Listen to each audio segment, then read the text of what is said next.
mental healing. So I'm curious, what's your take and what's your knowledge about psychedelic treatment?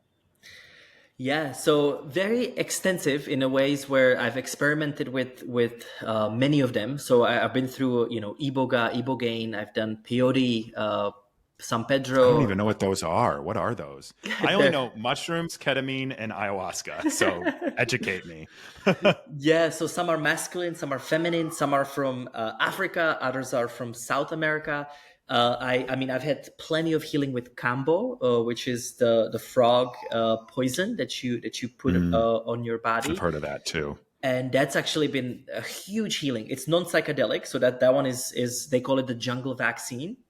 I've done sananga, which is a eye drop that helps you clear your vision. I've actually healed my eyesight, my long distance eyesight, with doing that and diet. Really?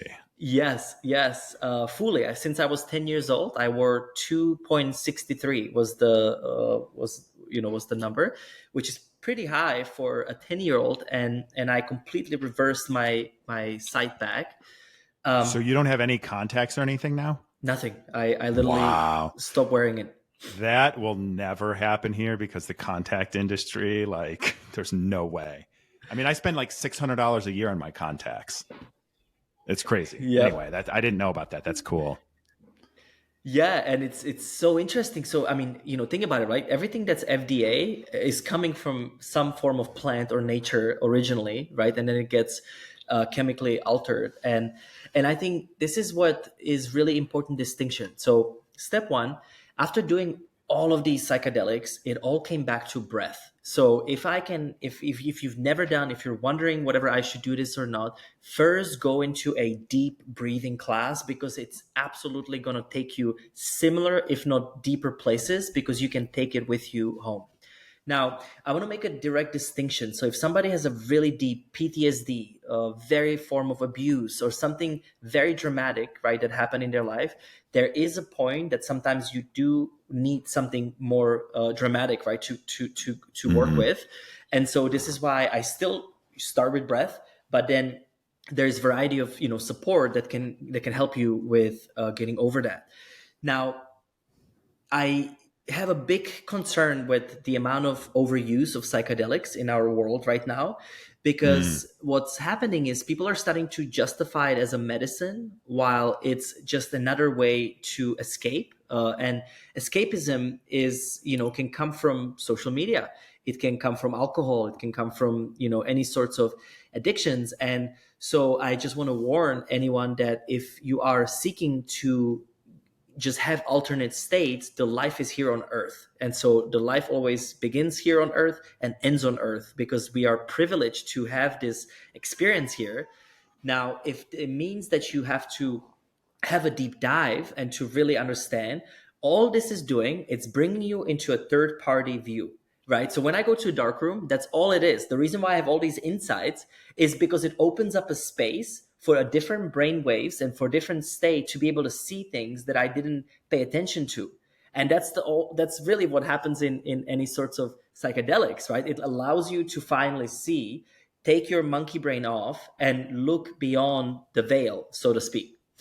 Now, breath can do that. A beautiful, a marathon can do that sometime. That's why a lot of people get also addicted to sports, right? And long-term things like this, because we're seeking peace. We're ultimately seeking love. We're ultimately seeking that this monkey brain can shut down for a moment so we can be. So very cautious with doing it in groups, very cautious doing it with a proper people. I won't do psychedelics anymore in a group settings. I will only do it Oh, 101, interesting. because you can open yourself up to a way more than you came with. So very, very crucial. That's interesting because one of the things that I've heard in contradiction to, I've heard both sides, right? And I had never heard that argument before. So like I have friends that'll do like a psychedelic, like mushrooms, for example, and they'll do it all by themselves. And it was a great experience. And then I have some that'll do it by themselves. It's a bad experience and they never want to do it again. And I've got the other side too, where it's like, it was a group, it was great. and I can't imagine doing it any other way. And then it's a group. I had a bad trip. I was the only one that had a bad trip, and it just to me, it's terrifying. It sounds really terrifying. So But that's so a good point, that it opens you up to everything else that's there instead of just what you're trying to connect with in yourself. yes, and also defining bad trip, what it is. So the first hour of any high dose psychedelics, it brings those things out of your subconscious mind to the forefront. And so this is again why, if you don't have a breathing practice, if you don't have a tools how to surrender, how to let it go, you're going to be in that bad trip. So the only reason why you ever have a bad trip is because you're holding on to something. You're not letting go. So Mm. that's going to happen again and again and again, no matter where you go, no matter how it will hunt you, because this is unresolved trauma or processes or thoughts or past relationships. It can be all kinds of things that we might not even realize, but we're holding it in our background. And if I give you an analogy of an app, think of your iPhone, and think of it is filled up with different apps, right?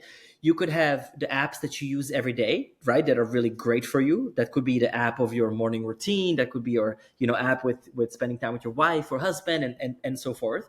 But then you can also have an app that is self sabotage, that is continue drinking Mm. alcohol, that is smoke a weed. Instagram, TikTok, Instagram. social Yep. media.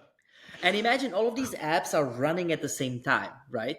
Now, if you want to download a new app or new software on your phone, you connect to the internet, and that's how you download it, right? Or delete it. Now, the same way it goes for our emotions, our mental patterns, our situations that we keep on repeating in our life. But in order for us to delete them, we have to connect to the inner net. So, inner net is when you slow it down, you breathe, you meditate, you do psychedelics, right? No matter how you enhance this, that's all we're seeking. We're going inward into this internet to solve, download, upload, new software. That's very, very, very well put. And when you when you say software, like, same with the phone, right? You keep downloading apps, you download apps, you download apps. All of a sudden, you're out of memory on your phone, right? So, deleting apps or deleting things, like I said earlier, shedding things that aren't meant for you, sounds like that's also a very important part of the process. Yes, and by the way, so this is the process that we've created. We call it, it's the journey through self transformation, and essentially we take people on this process in their most prominent situations, thoughts, relationships that we deal with, and we basically created this roadmap through the power of breath, through the power of meditation, sound healing, guidance, and dance in our events. So basically, if you come to one of our system reset experiences, literally system means computer, like your biosystem, and reset means when you hold the button for 2 or more seconds, it resets back to baseline. And so that's what we're doing with people in events.